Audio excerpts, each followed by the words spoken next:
አንድ አባት በጋረደና ልጁን እንዲህ አላት፣ ወጥተሽ ጓደኞቼንና ጎረቤቶቼን ጥሪልኝ፣ መጥተው አብረውን ይደሰቱ፣ ማዕድ እንካፈል።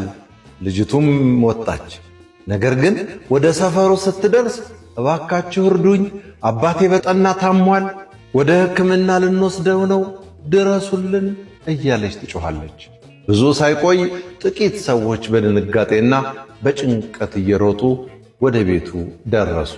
አባትየው የመጡትን ሰዎች ሲመለከት ግራ ተጋብቶ ልጁን ጠየቃት። ለመሆኑ እነዚህ የመጡት ሰዎች የማን ናቸው? የታሉ ጎረቤቶቼ? የታሉ ጓደኞቼ ብሎ ጠየቃት። ልጅቱም አባቴ እውነተኛ ወዳጆቻችንና አብረናቸው ማዕድ ልንጋራ የሚገቡን ሰዎች እነዚህ ናቸው።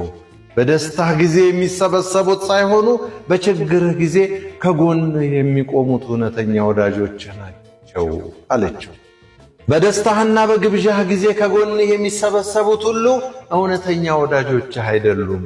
እውነተኛ ወዳጅ ማለት አብሮ የሚስቅ ሳይሆን በጭንቅህ ቀን ከጎንህ የሚቆም ነው።